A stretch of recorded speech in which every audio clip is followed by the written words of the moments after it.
I picked up a guy in the car the other day. Listen, I swear to God, I don't know where he was from. He might have been from Montreal or something. He asked me if I know any French, and I said, no, what do I look like?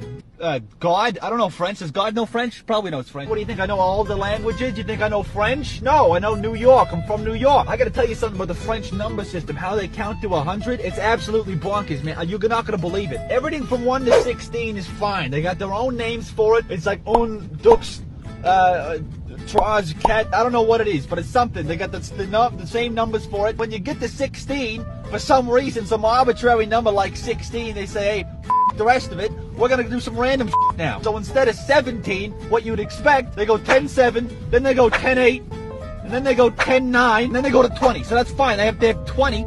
So that's cool, but what the hell was all that 3 numbers before that? You know, some of our numbers are like 21, 22, 23. Well, yeah, theirs is pretty much the same, except for 1, it's like 20 and 1. Why is there an and? I don't need to say and, it's just 21.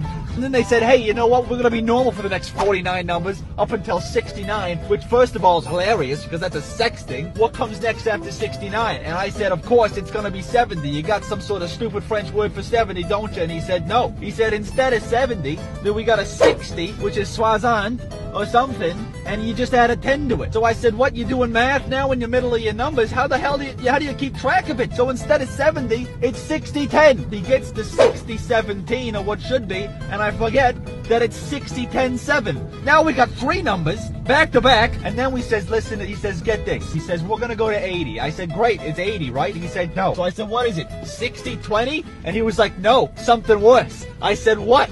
He said, it's 420. Again, hilarious because 420, that's like a weed thing, right? And he was Canadian, so he got it because that's legal now. You get to 81, which actually in French means 420s and then 1. Then we get all the way to what should be 90. What should be so easy to just have a number followed by a T like we do with 70, 80, 90, whatever. They gotta throw some math into it. Nobody here is Eric Einstein. You think it was bad enough to have a number in your language actually have to be quantified in front of it? So hey, we got 420s. Now instead of having a number for 90, it's gonna be 420s 10. Quatre-vingt-dix. What is that? Just say 90 or something. Who needs quatre-vingt-dix? We got 420s 10. And then 420s 11 for 91. Why not throw an and in there? 420s and 11. 4 and 20s and 11. And then the next one, you go 420s and 10 and 12. Who cares? Just start saying numbers. And then you get to 97, 98, 99. It's 420s, 10, and 7. That's 4 goddamn numbers in a row. That's 4 numbers, but just 1 number. Who the hell's got the time? And this here's the craziest part. Right before I dropped him off, you know what he said? He tried to tell me what 100 was. I said, listen, if you tell me some stupid shit, I'm gonna be so pissed. He said, there's 2 choices, and the 2 choices are you got 2 50s or 4 25s. Wait, is it actually? No, it's just 100.